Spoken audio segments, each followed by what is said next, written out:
En el 19, también en Inglaterra, la Sociedad de Caridad crea el primer hospital para pobres y dispensarios, con la misma lógica de que en algún lugar hay que mantener y retener a los pobres que se nos están muriendo y que no contagien al resto de la población. Y que por lo general estos hospitales de pobres surgen y continúan a lo largo de la historia con este tipo de sociedades de caridad. En nuestro país sucede exactamente lo mismo. El primer hospital es el Maciel, el Hospital de la Caridad.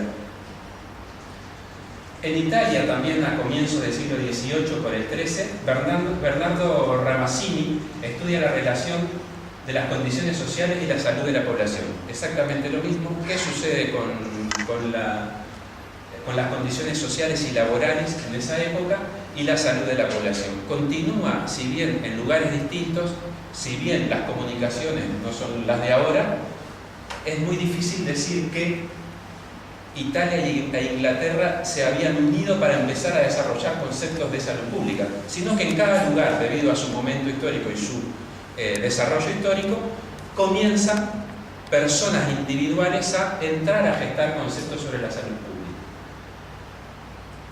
En Prusia, en 1764, aparece ya alguna organización monárquica para el control de la salud pública, lo que es la policía médica, para controlar las enfermedades naturales y sociales. En el 71 se escribe, Peter Frank escribe el libro de Policía Médica con medidas de carácter gubernamental. O sea, entra el Estado a tomar en cierta medida, un Estado monárquico, ¿no? En cierta medida el control de este tipo de políticas en salud pública. Y en el 71 Christian Rickman escribe el Código de Policía Médica. En Francia, a fines del siglo XVIII, surge el Sistema Nacional de Asistencia Social, donde está incluida la asistencia médica. Ya en el siglo XIX entra a profundizarse estos conceptos o estas estructuras y se le entra a dar un poco más de forma al concepto de salud pública como tal. Está dividido también por países, ahí por los colores son los países, como para entender un poco que no quede tan entreverado. Lo vamos a leer también por país, no por fechas, así separamos un poco. Francia, que había empezado, como vimos en la diapo anterior, a fines de siglo, continúa desde comienzo y hasta mitad del siglo XIX su desarrollo en cuanto a la higiene y salud pública. La revista de higiene en el 20 surge como el portavoz de la medicina social francesa. En el 38, Roucault introduce el término de higiene social. Esto es importante porque en el siglo anterior nadie había empezado a conceptualizar, sino que más bien se hacían acciones en algunos lugares estatales para el control de la salud pública sin definir qué era la salud pública para ellos. En el 40, Willer estudia las condiciones sanitarias de la industria textil, la pobreza y la enfermedad, la ocupación laboral, la tuberculosis. Entra a estudiar una serie de enfermedades que padecen los obreros franceses y las relaciona con su situación social. En el 44, Foucault desarrolla la higiene social y su papel sobre enfermedades crónicas, ya no enfermedades agudas, puntuales, sino que entra a profundizar un poco más en todo el tipo de enfermedades, e incluso diciendo que las crónicas también son causa de cuestiones sociales. Y Guérin, en el 48, introduce el término de medicina social. Acá hay dos conceptos diferentes, higiene social y medicina social, que después en un resumen vamos a ver que en realidad se toman como términos iguales, o mejor dicho, como conceptos iguales con términos diferentes, aunque si se entra a la definición de cada uno de ellos, también implican conceptualizaciones diferentes de cada uno. Después tenemos a Inglaterra. En Inglaterra, en el 31, Key estudia las condiciones de la fábrica de algodón y los trabajadores.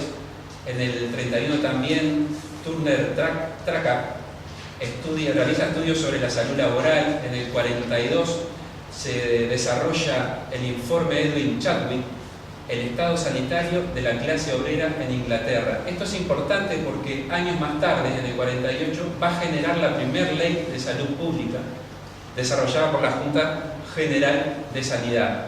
Este informe que hace Chadwick sobre la salud de la clase obrera de Inglaterra es uno de los primeros documentos que genera una ley de protección social. En el 56, Ramsay realiza ensayos de medicina estatal. O sea, comienza a conceptualizarse la salud pública y a generar leyes para el control de esa salud pública. Prusia, por su parte, continúa con Newman en el 31, conceptualizando. ¿Se acuerdan que ellos venían hablando de la policía médica? Ya habían generado estructuras para el control de la salud pública, estaban un poco más avanzados que los anteriores en el siglo pasado. Acá comienzan a conceptualizar la salud pública y la medicina social, en este caso Newman. En el 47, Virchow plantea que la medicina es una ciencia social y la política no es otra cosa que la medicina en gran escala. Este concepto es quizás uno de los más amplios de la salud pública. Todo cuanto sucede en un Estado es parte del estudio de la salud pública. No existe una salud generalizable, no se puede atender la salud generalizable si no se atienden todas las estrategias, tanto políticas, económicas, sociales, de esos países para resolver la salud. Este concepto es el que también se profundiza en el día de hoy, con el tema de las condiciones y medio ambiente de trabajo, con el tema de los determinantes de salud fundamentalmente. En el 49, Bertin, de la Sociedad de Médicos y Cirujanos de Prusia, desarrolla una ley de salud pública. En el 65, Leibniz crea el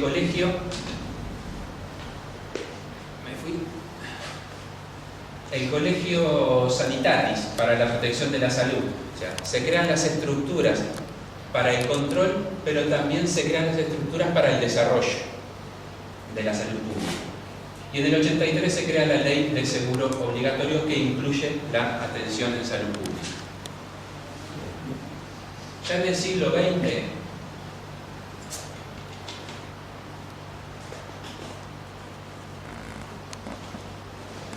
Inglaterra plantea en 1911, a través de Lloyd George, la Ley de Seguro Nacional de Salud, como reformas atenuadoras de las dificultades sociales de la clase media, trabajadores y para pobres. Esto es interesante porque ahora vamos a ver que en ese mismo año en nuestro país se desarrolla todo lo que es el vallismo, que tiene mucho de esta concepción. No ocurre mucha cosa más en Inglaterra hasta el 48, donde el informe de Beveridge genera la creación del Servicio Nacional de Salud. A su vez, en Prusia, en el 11 también, Bloodham desarrolla el término de medicina social y la dimensión de higiene social. ¿Se acuerdan que habíamos visto que se tomaba la medicina social y la higiene social como conceptos similares? Acá entran a desarrollarlo y Bloodham plantea que la higiene social es parte de la medicina social. Es mucho más amplio para él la concepción de medicina social. En el 20, también en Prusia, Gottstein, director general del Ministerio de Salud Pública, crea la Academia de Higiene Social. Y Grotham, en el mismo 20, crea la Cátedra de Higiene Social de la Universidad de Berlín. Esto es muy rápido, ¿qué fue lo que sucedió con el concepto? Como ven, en síntesis, se puede plantear que existe una decisión manifiesta de separar la medicina social o higiene social como rama independiente de las ciencias médicas. Recién en el siglo XX se entra a definir esa separación y a conceptualizar las dos ramas, medicina y higiene social. Hay un importante aumento de las investigaciones médico-sociales, habíamos visto en Italia, en Inglaterra, que llevan a la creación de leyes sociales vinculadas a la salud pública. Se desarrolla la formulación teórica de conceptos y principios propios, generando elevando a la salud pública o tratando de elevarla como una ciencia. Concretan un interés para la organización de la salud pública y surge la especialidad con investigaciones y enseñanzas propias. Hasta acá en realidad el surgimiento de la especialidad es medio que a empujes propios. Si bien en el caso de Prusia, Alemania fundamentalmente, que genera una universidad, genera unas cátedras sobre higiene social y la Academia de Higiene Social, en general surgen a instancias individuales, muy vinculadas, más que nada en el siglo anterior, a las revoluciones que se produjeron en Europa y a los cambios sociales que esas revoluciones conllevaron.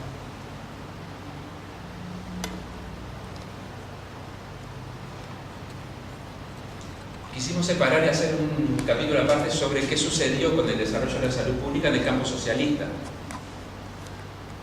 En el campo socialista, fundamentalmente, todo lo que tiene que ver con la URSS, la Unión de Repúblicas Socialistas Soviéticas, que ellos generan o visualizan 3 etapas en su desarrollo. Una primera etapa del 10 al 30, fundamentalmente generada a través de la necesidad de profundizar en la teoría. Ellos plantean que ahí se dan los problemas teóricos de la salud pública. Se crea la Cátedra de Higiene Social en ese periodo, se formulan los textos y programas de la salud pública y se da una lucha contra las teorías reaccionarias de salud pública burguesa occidental. Habíamos visto que en todos los siglos anteriores, incluso en el 20, hay un empuje, si bien no unificado, pero un empuje generalizado en todo Occidente sobre salud pública. Y en esta etapa el campo socialista lo que plantea son diferencias de contenido, que podemos ver una de las definiciones de higiene social y organización, con la salud pública de los países occidentales. Luego hay una segunda etapa del desarrollo de la salud pública en el campo socialista, del 30 al 47. Acá lo importante a tener en cuenta es que atraviesa el periodo de la Segunda Guerra, donde la búsqueda devastada por esa guerra. Entonces, uno de los problemas fundamentales es ya no tanto la discusión teórica o la producción teórica, sino la organización del sistema de salud pública. En esa etapa se produce el cambio de la denominación de las cátedras, se produce, la Segunda Guerra vincula tareas de aseguramiento del frente y la producción en la retaguardia, lo que decíamos. Tiene que generar una organización que dé atención al frente de batalla, que era muy amplio, pero sin descuidar la retaguardia, que era quien mantenía ese frente de batalla. Entonces, el gran desafío era ese equilibrio en la organización de la salud pública. Y se descuidó un poco, o mucho, el tema de los problemas teóricos. Por eso esta etapa es fundamentalmente de la organización. Y en la tercera etapa, luego del 47, también tener en cuenta que es comienzo de la plena Guerra Fría, ¿no? También es una etapa complicada, pero ahí se plantea una profundización teórica, ¿no? Con investigaciones higiénico-sociales, utilización de métodos matemáticos en medicina, impulso de investigaciones sociológicas. Tratan de regenerar, acuérdense que las definiciones teóricas son del 30, tratan de actualizar todo su campo teórico en salud pública y plantean esta etapa justamente como eso, como una profundización teórica de la salud pública. En síntesis, podríamos decir que la higiene social, como ciencia profundamente partidista, está determinada en su evolución por la marcha del desarrollo económico y social y la política del partido de gobierno. Se ve claramente en lo que es la organización, la segunda etapa, ¿no? De acuerdo a lo que sucede, las estrategias que genera el partido y el Estado, es hacia dónde se desarrolla la salud pública. Y algo que ellos plantean, importante en todo su concepción, es que es perjudicial para la higiene social no mantener la unidad dialéctica de la teoría y la práctica. Hacen una crítica de cuál fue su desarrollo en esas 3 etapas, se ven como separadas la teoría y la práctica, y plantean que es perjudicial como toda su concepción, el separar esa dialéctica, en este caso no mantener la dialéctica de la teoría y la práctica en salud, de salud.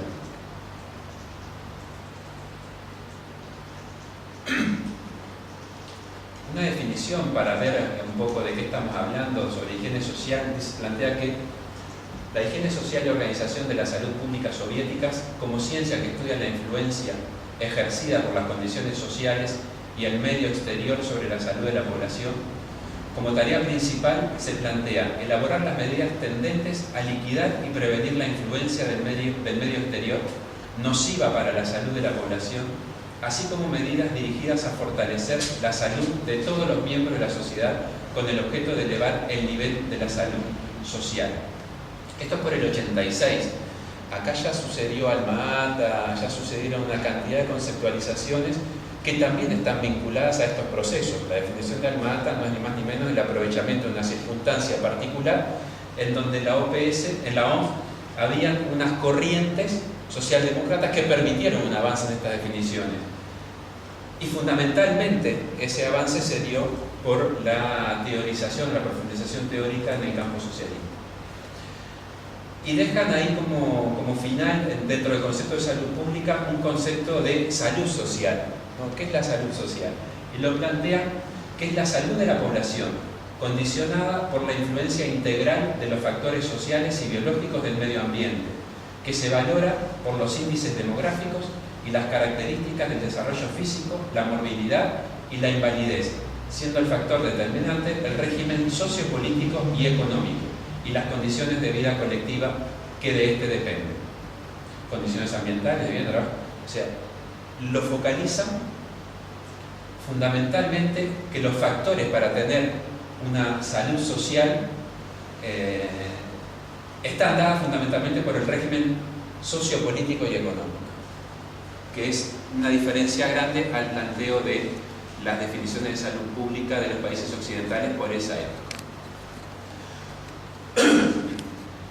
Otro capítulo aparte es cómo se desarrolló la salud pública en Estados Unidos. Lo planteamos aparte por el desarrollo particular que tuvo, pero también porque nosotros tenemos en nuestro país antecedentes o influencias de todo lo que sucedió en el occidente, en Inglaterra, en Francia, fundamentalmente en Alemania, y en la última mitad del siglo XX, estamos en el XXI, en la última del siglo XX, comienza a profundizarse en nuestro país una incidencia directa de los organismos de salud de los Estados Unidos, los organismos estatales de salud de Estados Unidos. Entonces, vimos necesario también de armar una línea con lo que pasa o pasó con la salud pública en Estados Unidos. Muy rápido, en Filadelfia se produce el primer hospital para pobres de Estados Unidos en el 50, en 1750. Entre el 50 y el 98 por ahí, se produce una comisión, se crea una comisión de salud pública. En 1798, servicios hospitales en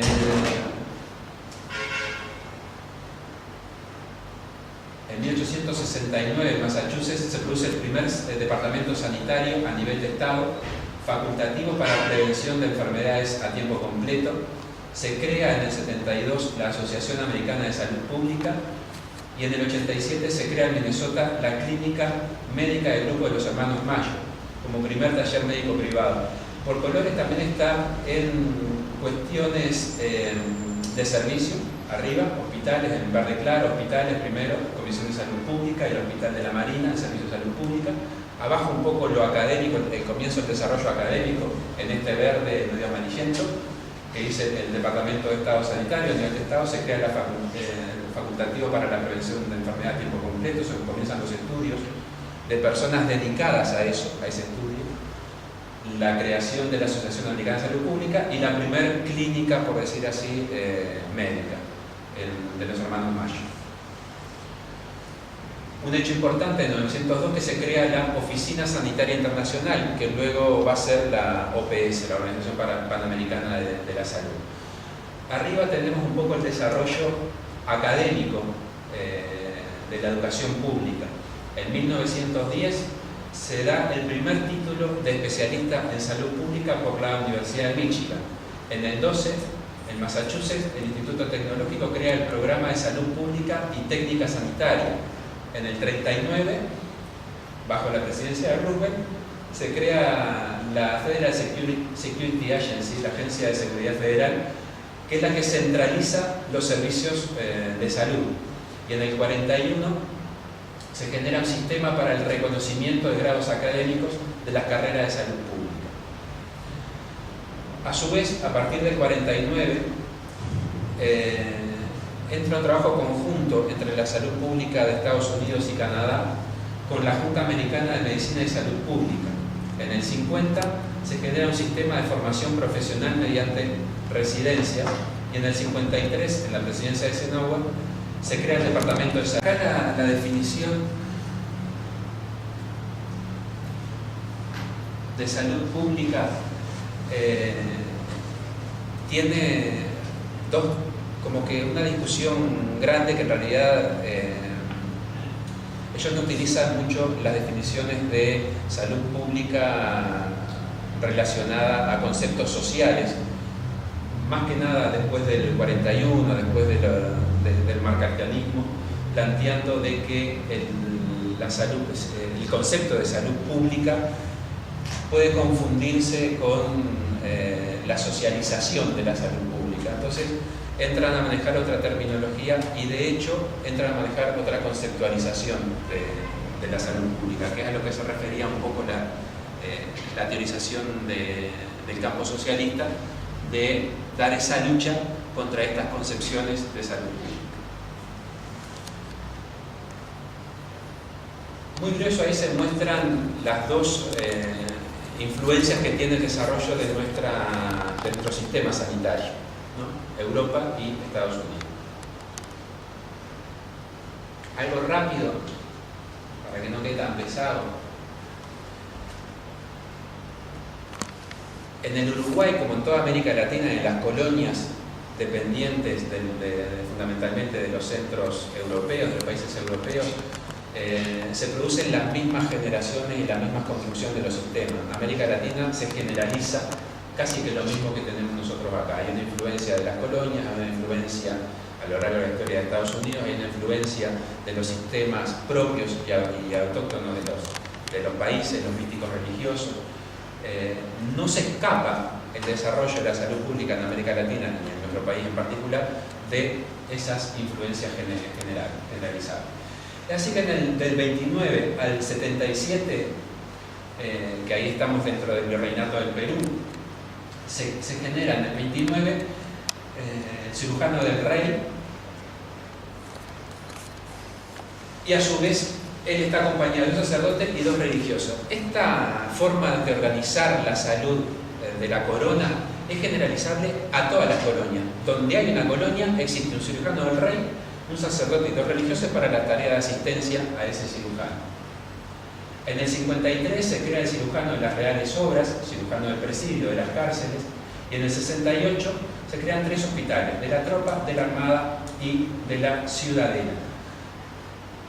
Ese esquema, fundamentalmente para la asistencia a las tropas, para la asistencia de la armada y el cuidado de las fortalezas o sus ciudadelas, se genera también en cada uno de los lugares de las colonias, cada una de las ciudades que ellos generan.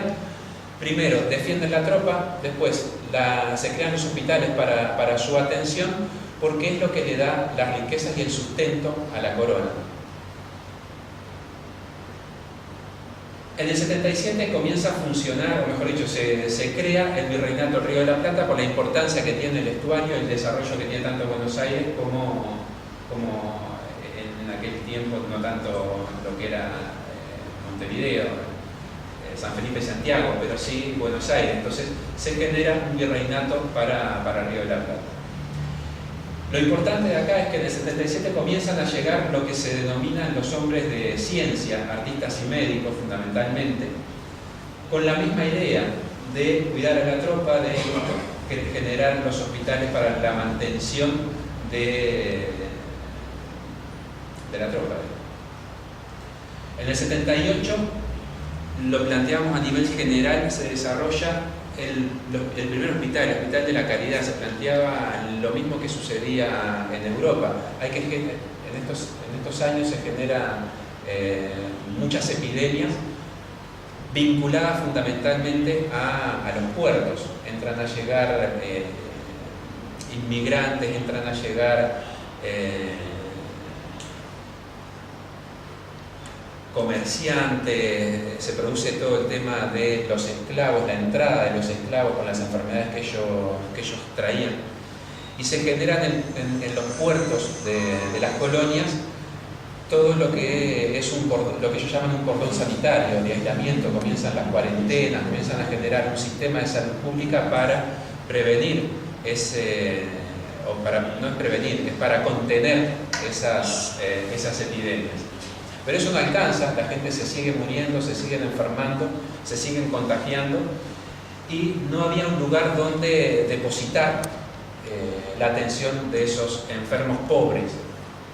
Y se entra a generar, igual que en los países europeos, hospitales pagos por la caridad. En este caso, el Hospital de la Caridad, generado y trabajado por la Iglesia. En el 79 se genera el protomedicato, que es la primera institución en realidad esta de Buenos Aires, es la primera institución del Río de la Plata que comienza a trabajar sobre las normativas de la salud, no vamos a decir la salud pública, pero sí de la salud de las colonias. A fines del 1700 se crea la Junta de Sanidad Marítima en Montevideo, Lazareto de Isla de Flores, y se realiza la primera vacunación generalizable de la viruela. En el 800 se crea la primera escuela de medicina en Río de la Plata, en Buenos Aires, y ahí hay un periodo muy corto pero muy interesante para por lo menos mencionarlo, que es el periodo de la Revolución Artiguista, que trata de ver a la salud como no solamente de protección ni de la tropa ni de protección para el interés de la explotación de las personas, sino la salud como algo generalizable a toda la población. Lo importante de este periodo es un periodo, por supuesto, que de revolución, por lo tanto, armado y bélico. Genera dos estrategias, uno para la actividad bélica y otro para la asistencia a la población civil. No vamos a decir que es similar a lo que planteaba, a lo que se mencionaba dentro del campo socialista, de tratar de atender el frente de batalla y la retaguardia, pero son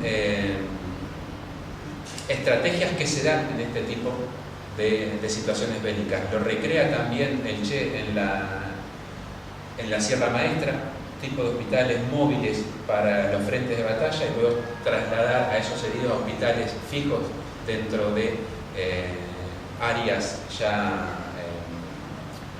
liberadas, que le den una estabilidad mayor y poder recuperar ahí a las personas. Es así que Artigas utiliza en la Batalla de las Piedras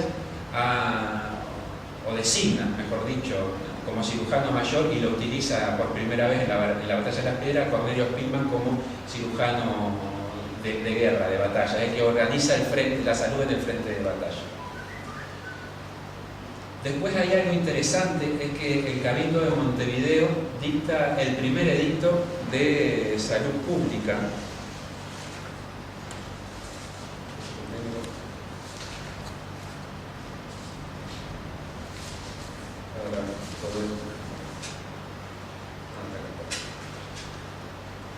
Que lo que plantea ahí es que la salud pública es justamente eso, es para atender a toda la población, que depende de los ciudadanos para su mantención, pero es también el Estado quien tiene que brindarles las herramientas para su cuidado.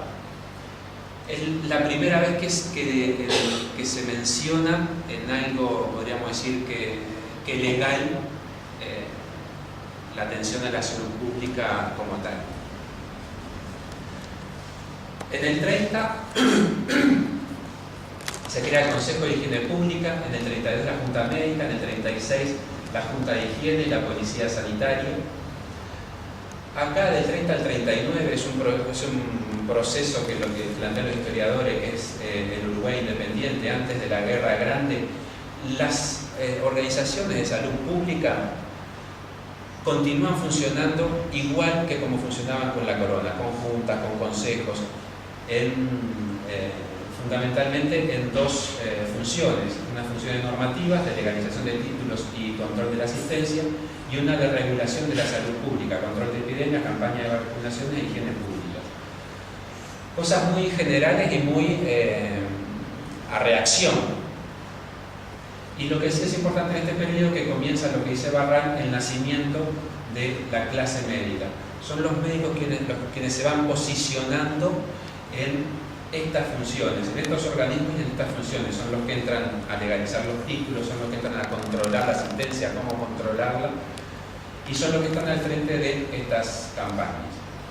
Del 39 al 51, en el periodo de la Guerra Grande, es un periodo que la salud pública, ahí puse solo ese dato, que el presupuesto general de gasto en salud es 0,0002, o sea, no se le dio ninguna, no voy a decir importancia, pero los problemas del país pasaban por otro lado. En la década del 50, ahí comienza a generarse, podríamos decir, lo que hasta hoy tenemos, el desarrollo de dos subsectores, un subsector público y un subsector privado. Tenemos el comienzo del desarrollo de lo que son las mutualistas en nuestro país. Se da fundamentalmente con lo que son los inmigrantes, lo que son las luchas de los gremios. Entonces se entran a crear las primeras asociaciones en función de eso. La Asociación Española es la primera en el 53, la Francesa de Socorro en el 54, la Italiana en el 62, la Fraternidad 66, el Círculo Napolitano en el 80, en el 85 el Círculo Católico de Obreros. A su vez, también en este periodo, decíamos, aparte de comenzar el desarrollo del mutualismo por el flujo de los inmigrantes y la lucha de los trabajadores de los gremios, el Estado también comienza a desarrollar hospitales. Se comienza un desarrollo progresivo de la atención pública. Se genera, hay también el hospital británico que no es público, es privado, y el italiano en el 57 y en el 90. Pero a nivel público se desarrolla por el 77 el Hospital de Salto, el Hospital de Dementes, que luego va a ser el Vilar de Bo en el 80, el Hospital Fermín Ferreira en el 91, y los hospitales de Colonia, Florida y Paysandú por el 96. O sea, comienza a generarse una estructura para la atención a la salud pública. Algo importante también es la creación en el 75 de la Facultad de Medicina. La atención a la salud en este periodo de la segunda mitad del siglo XIX está dada por la caridad y beneficencia para los pobres en los hospitales de salud pública, la sociedad de ayuda mutua para inmigrantes y trabajadores paga, y la atención en domicilio para los sectores dominantes de la burguesía. O sea, está bien definido quién atiende a qué sectores de la población.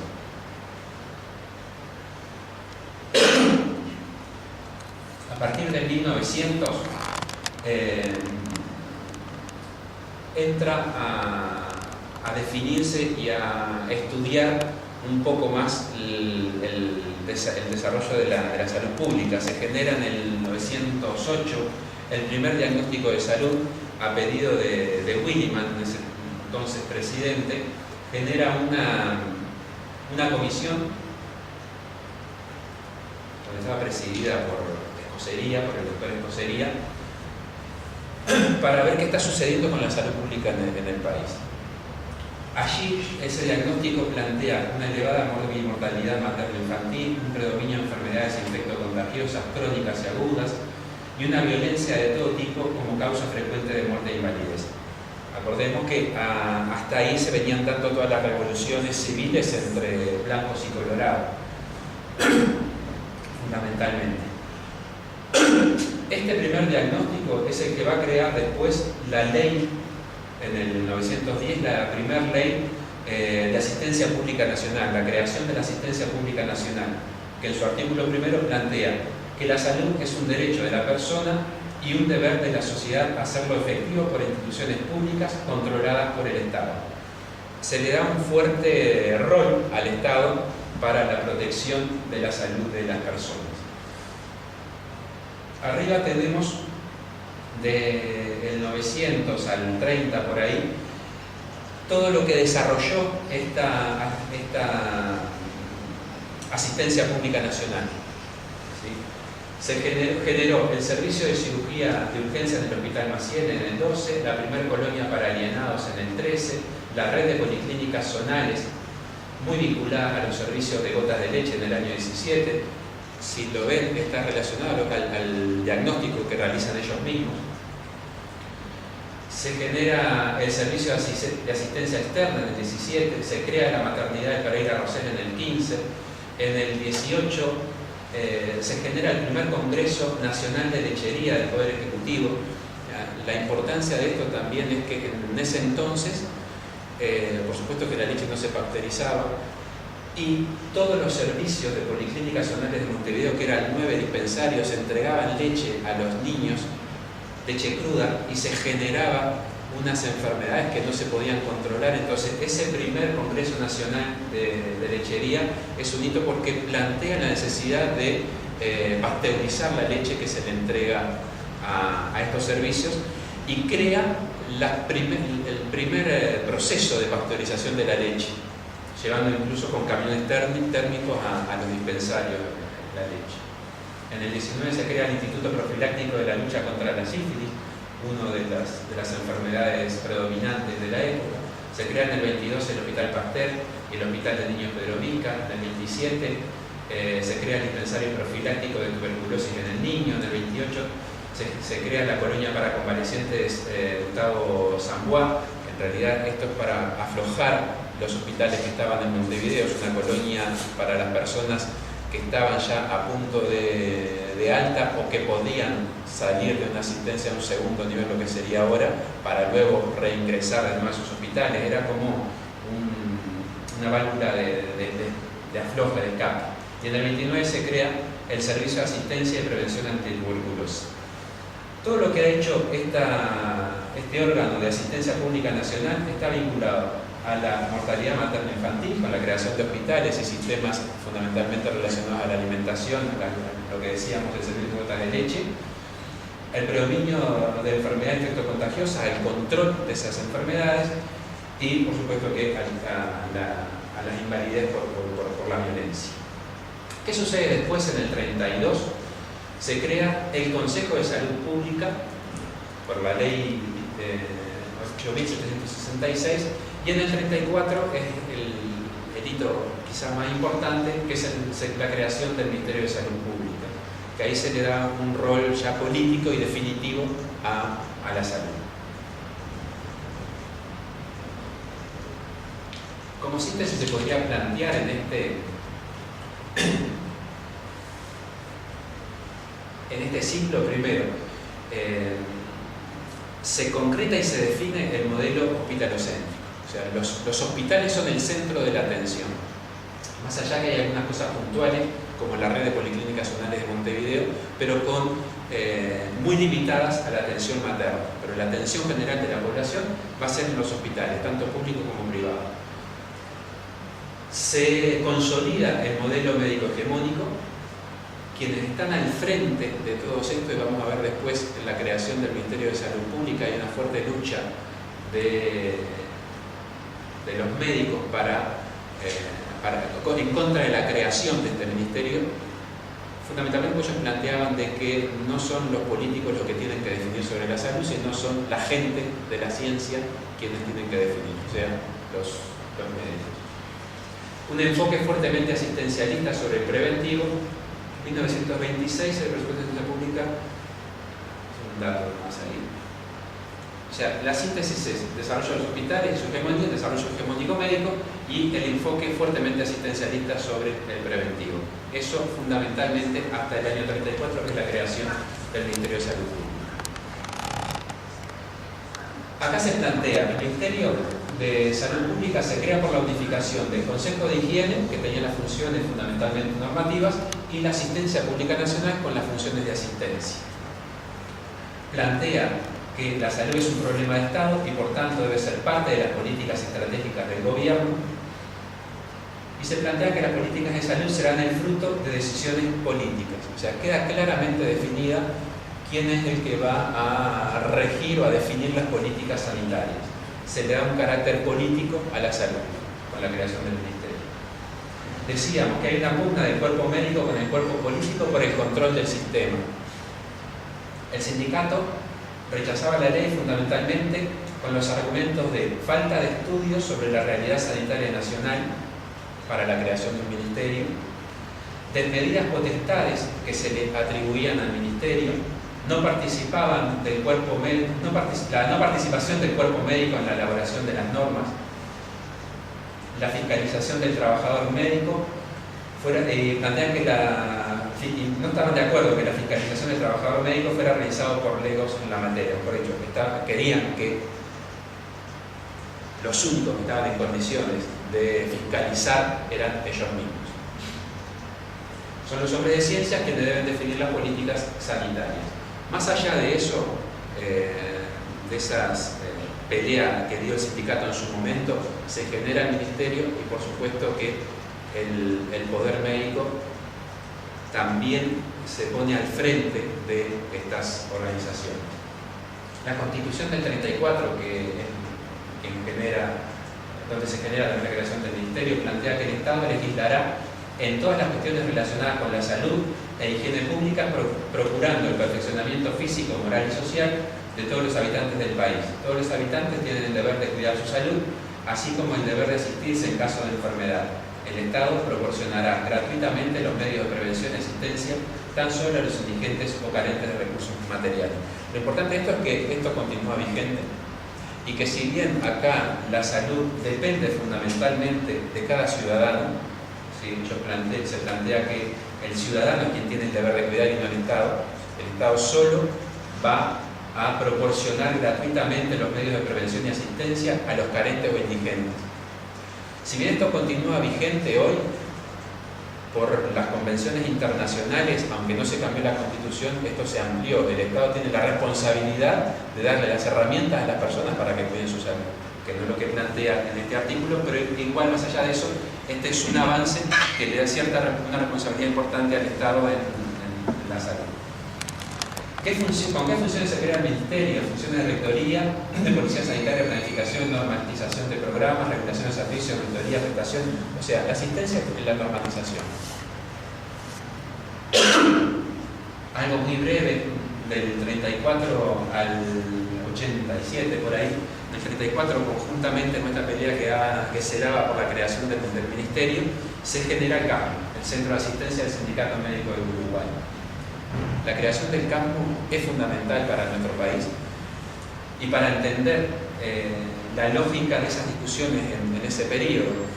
¿Qué es lo que plantean los médicos? Plantean de que ellos son la fuerza de trabajo para la riqueza de los directores de las mutualistas en este caso.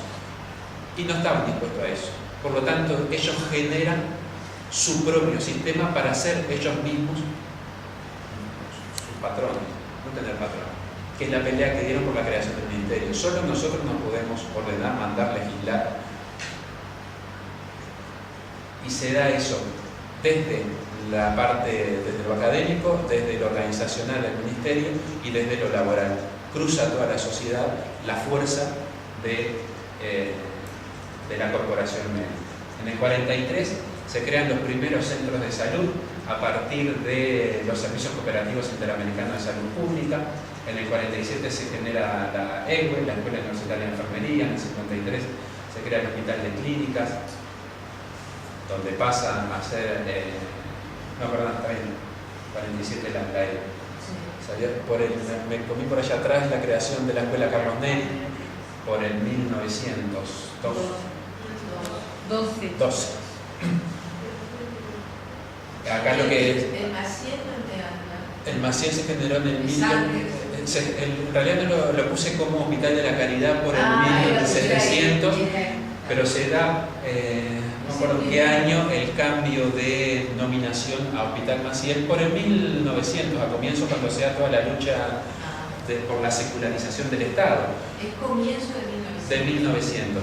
Ahí hay una pelea muy fuerte por sacar a lo religioso del Estado a partir de lo que es el vallismo, y en esa época es donde se da la transición de nombre de Hospital de la Caridad a Hospital Maciel. Eso es contemporáneo con la Escuela de Sanidad. En 1900. Da importa, son contemporáneos. Sí. Lo que hay es un cambio de nombre, Hospital de 1700, sí. 1788. 1911 se lo llama. 1911.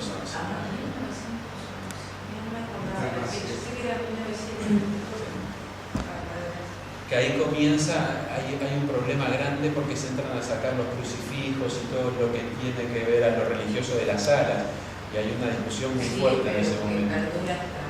Todavía sigue. Todavía sigue. Y en ese cambio del rol de la Iglesia en el Estado, es sacar a la Iglesia del Estado, es donde se da también el cambio de nombre de Maciel.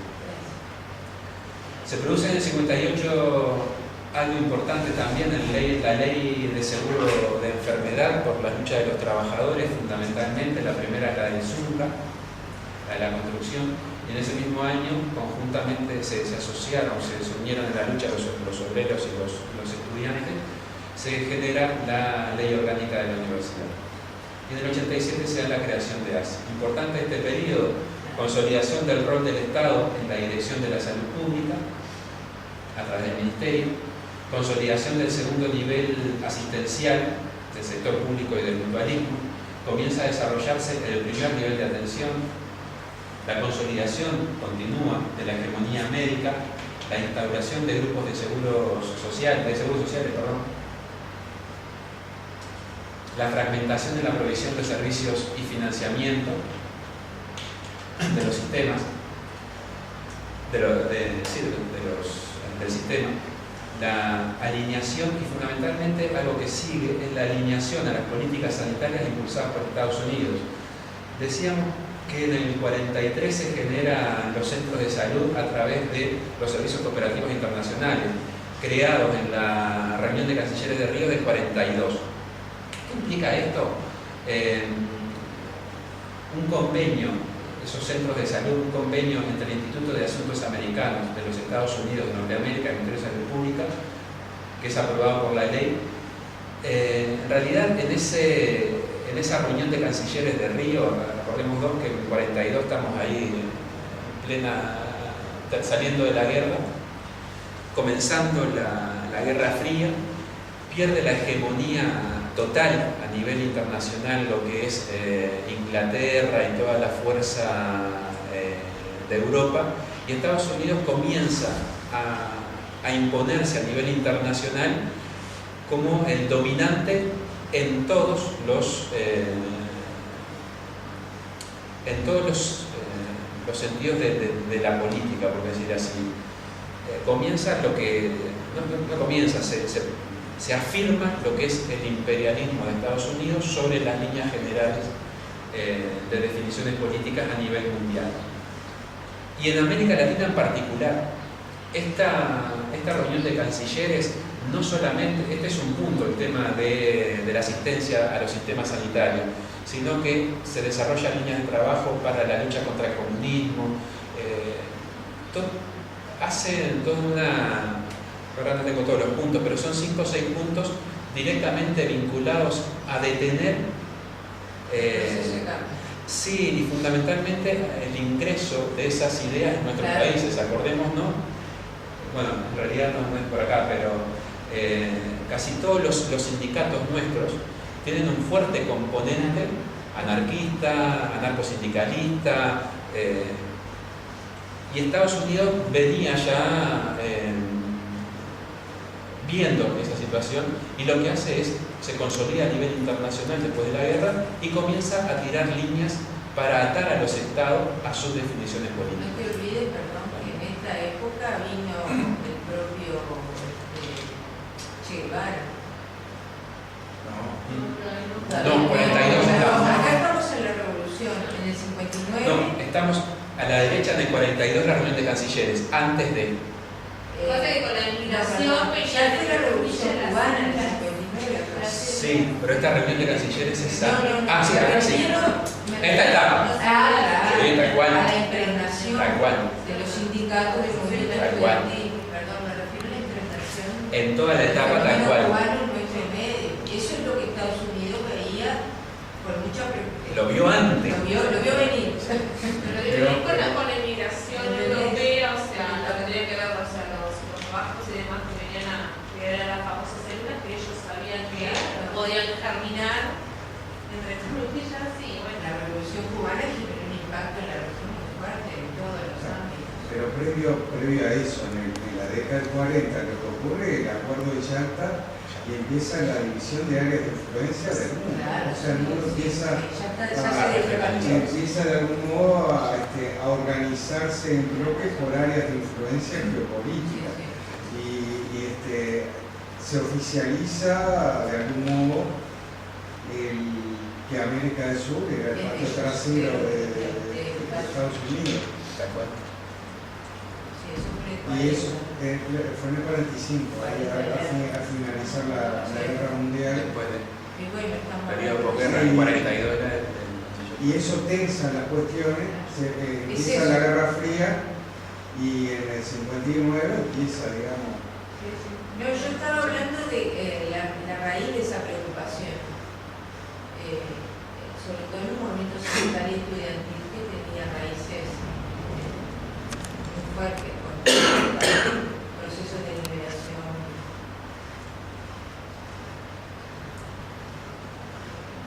algo muy grande, reforma de los 90, neoliberalismo. A partir del 80 y 90, acá nos salteamos todo lo que es el proceso dictatorial, que había ahí un retroceso enorme de todas las estructuras, la salud pública más que nada. La reforma 80-90, la primera, Jane Horman,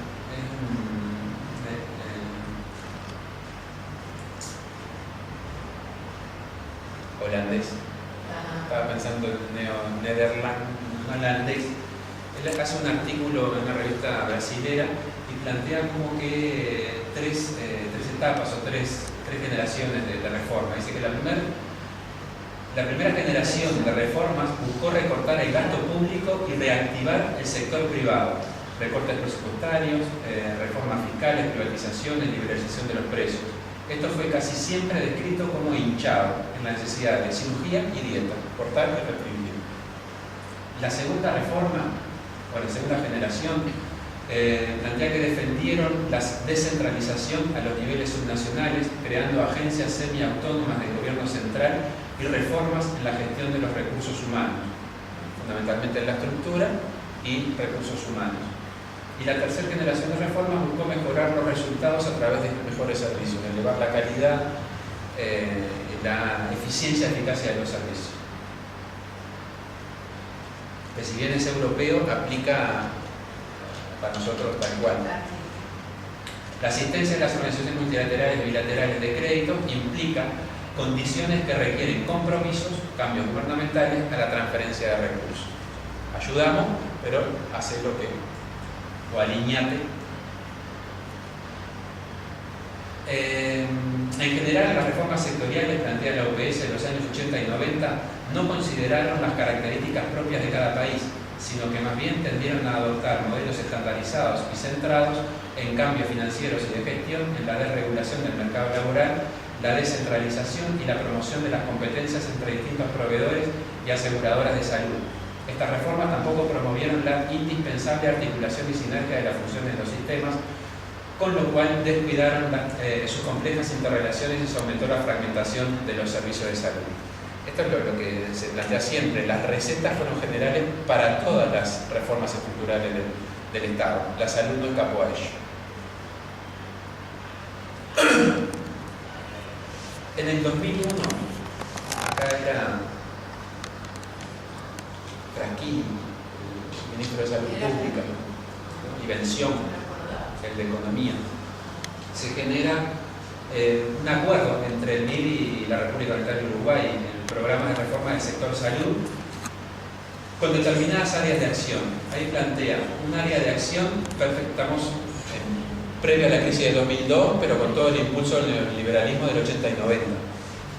Perfeccionamiento del marco regulatorio del sistema de salud, la unificación, integración, reglamentación y aplicación de normas comunes de regulación y mecanismos de fiscalización que permitan la sustentabilidad de mediano y largo plazo de todas las instituciones del sistema de salud uruguayo, incluyendo las instituciones y seguros parciales.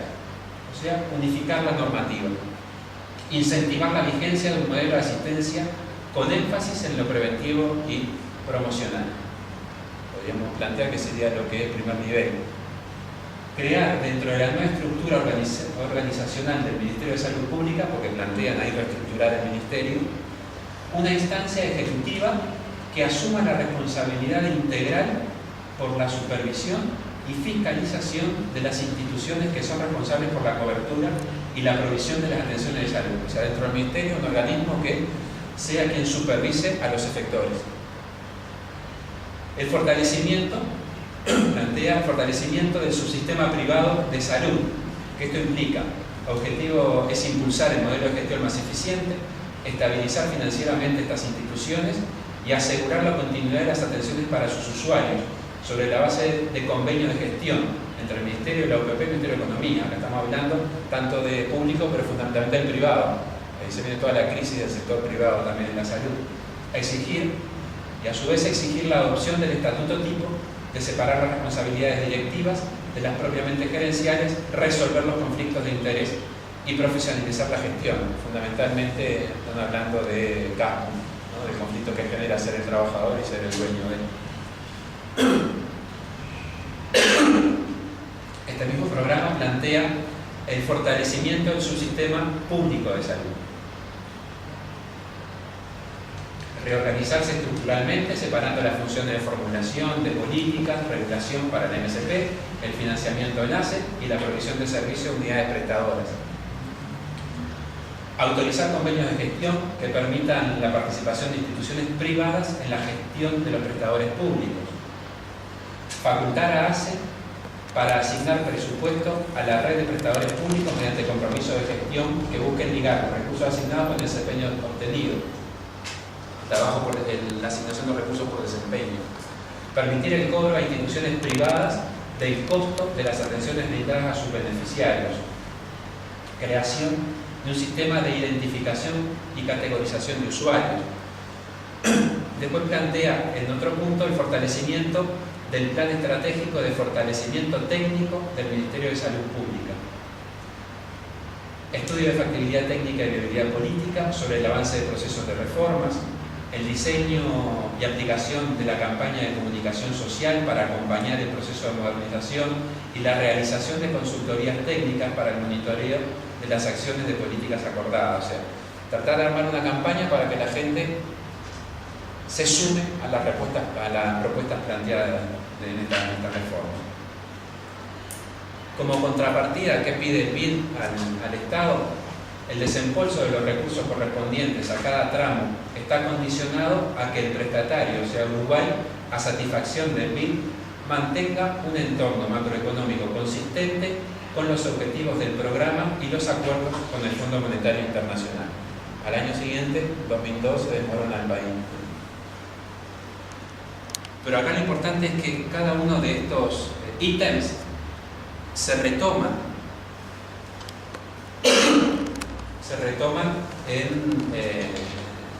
en las discusiones para la creación del nuevo sistema nacional integrado de salud. No sé cómo estamos de tiempo, Que vos digas. pues es muy... Esto es muy general. 2001, Falta 2000. mucho. Falta. Y la idea es que vos desarrolles. Falta un poquito. Está la mitad acá. Si quieren, termino el sistema. Menos 20. Menos 20, ¿qué? 12. 12 menos 20. 45. Pero acá sí, pero estamos... 10:30. Sí, Dime. Paso a las diapos generales y vemos las más importantes. Ahí vamos. Opa. Aquí al comienzo. Claro, son 30 diapos, pero... acá lo que habla estas diapos, después de esta reforma, de este planteo, de este convenio con el BID, se da toda la discusión previo al sistema de cómo tiene que ser el sistema nacional integrado, si tiene que ser nacional, si tiene que ser nacional integrado, si tiene... Y ahí se llega a consensos de sistema nacional integrado hacia un sistema nacional de salud. Luego, estamos en la primera etapa de creación de ese sistema. Los diagnósticos son todos iguales: fragmentación, segmentación, ineficiencia. Acá se toma lo de PCNT, lo de la convención médica, como elementos para los principios del SNIS, que bueno, todos los conocemos. Se dan 3 tipos de reforma: una financiera, una modelo de gestión y una de la reforma de modelo asistencial, que esto es un poco lo que nos llevaba al segundo tema, que era la atención primaria. Lo que plantean en la reforma del modelo es implementar un modelo de atención integral basado en una estrategia sanitaria común, política de salud articulada, programas integrales, acciones de promoción y protección. Si ven, es también un poco lo que se definió en ese convenio con el BID. No escapa a las cuestiones generales y no escapa a lo que se plantea hoy, que las políticas sanitarias en América Latina están fuertemente marcadas por los organismos internacionales. Y si ven a nivel de la región, las reformas que se están dando contienen elementos similares, cada uno con particularidades, indiscutiblemente, pero hay cosas que se generalizan. El sistema plantea desarrollar las redes integradas de servicios de salud para bajar a tierra esa atención primaria. El artículo 34 de la ley dice que el Sistema Nacional Integrado de Salud se organizará en redes por niveles de atención.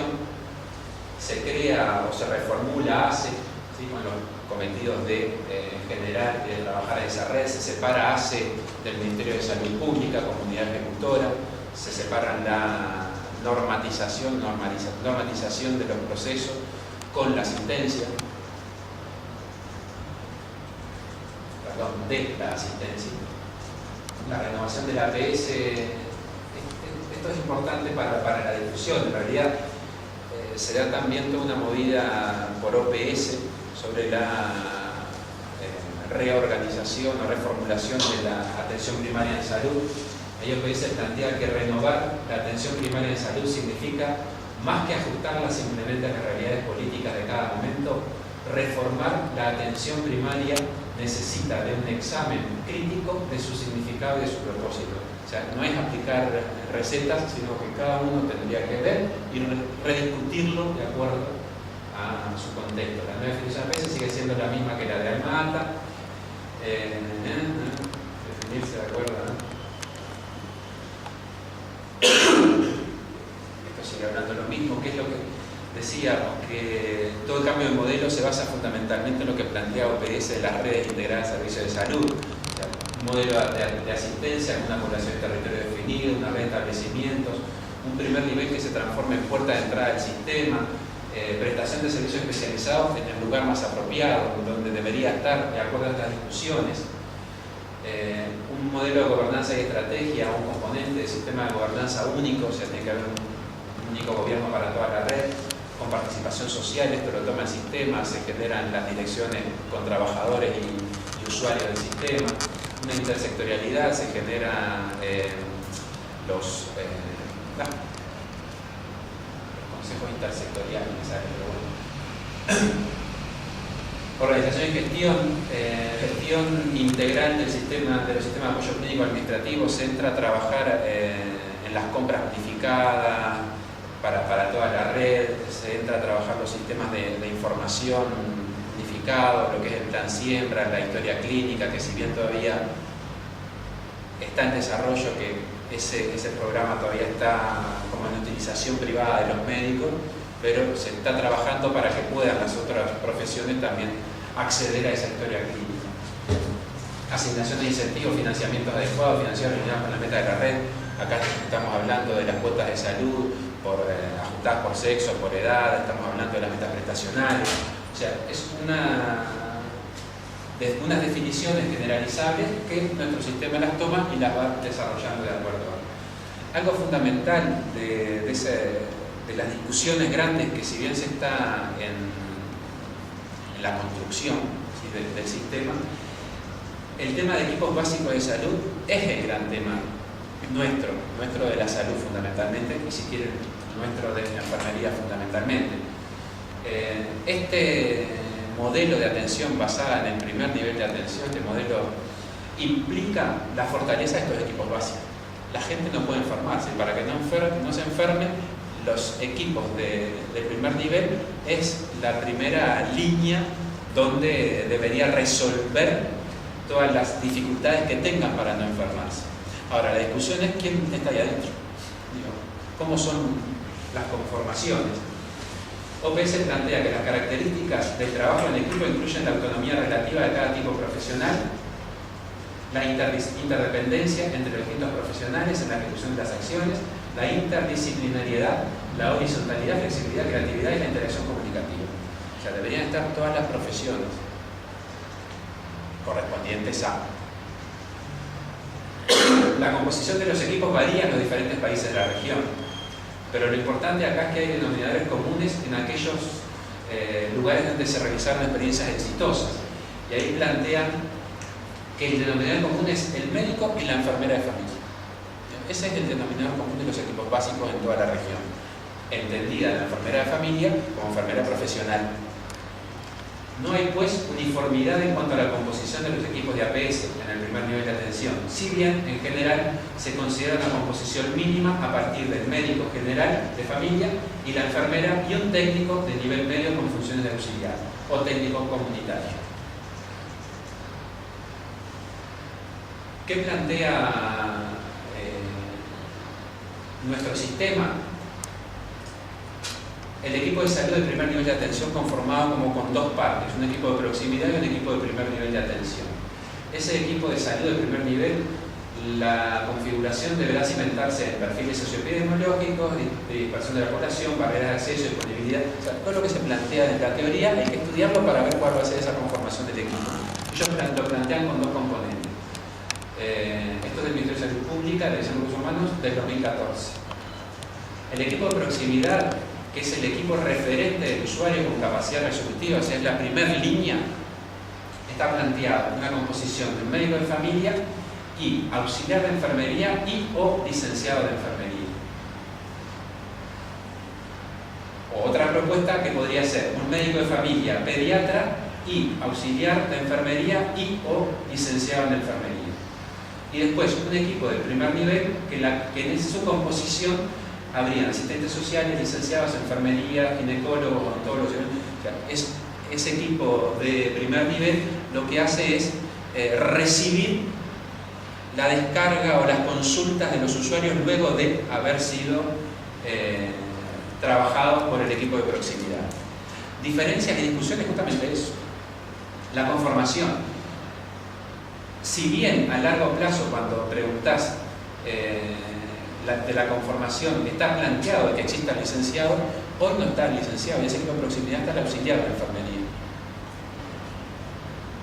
En ninguno de los dos opciones.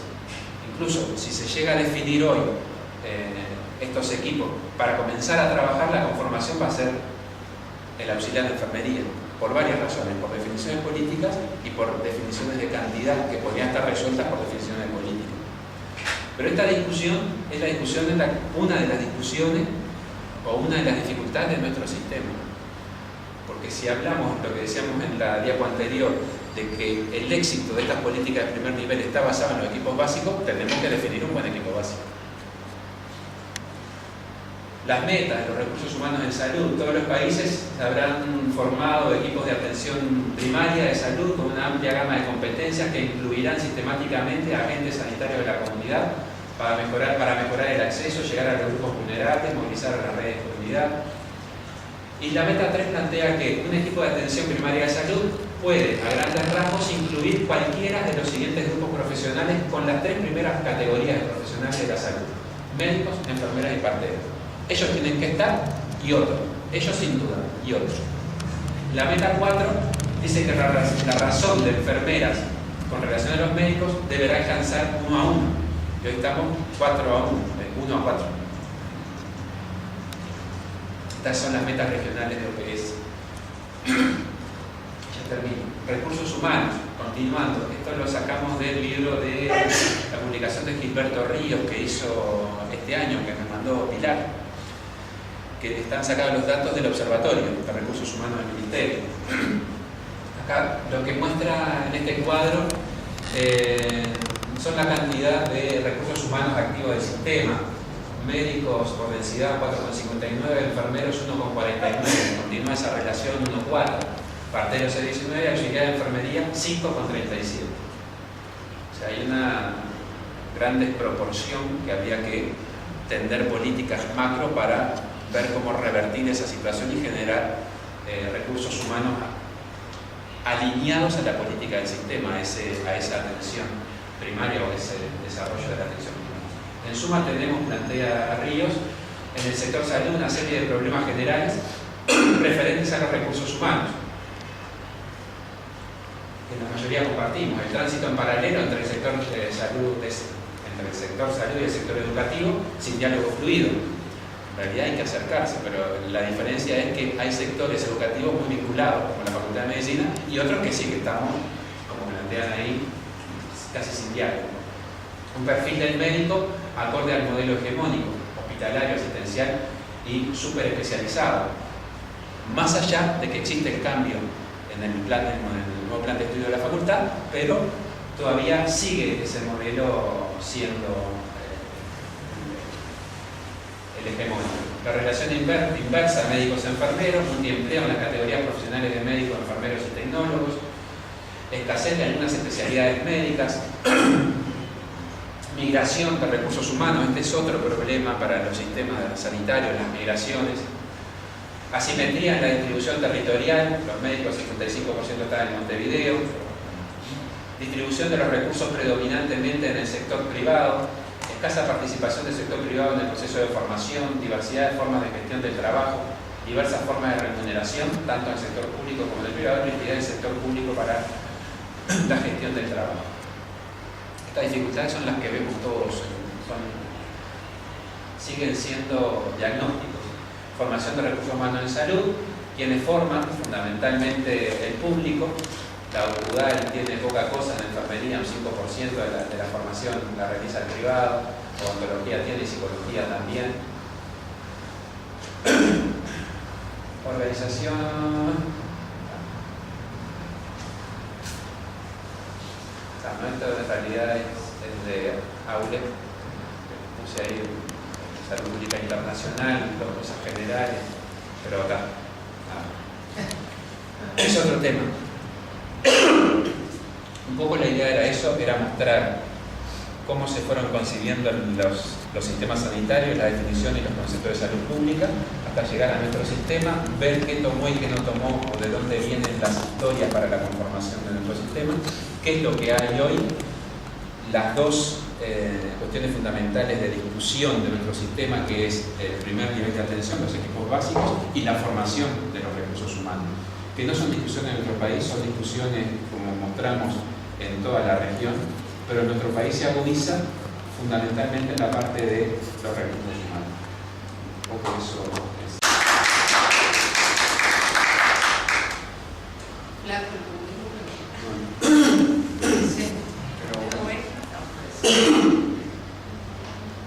Nadie sabe que Sin duda que es mucho más amplia, es un tema amplio y tu síntesis desborda, obviamente, es como para un curso, ¿no? Más bien de posgrado, de detallarlo, poder hilar más fino en cada uno de los aspectos. De todos modos, cuando se habla de salud pública, a mí me parece que hay un aspecto que en lo particular es de lo que más me interesa actualmente, que tiene que ver la relación de la salud pública y lo que Foucault llamaba el biopodar. Vale decir, me parece que en el siglo XXI estamos asistiendo ese siglo de la revolución biológica, como la Segunda segunda mitad del siglo XX fue una revolución informática. Estamos asistiendo a una revolución en biología. Hay irrupción de, por ejemplo, nuevas áreas de la medicina regenerativa, no sé, clonación, etc. O sea, hay nuevas biotecnologías, nuevas farmacologías muy sofisticadas, que establecen además regímenes muy diferentes de atención. Y por otra parte, la salud se ha vuelto el gran argumento para la sujeción de los cuerpos y el desarrollo del control social. Si no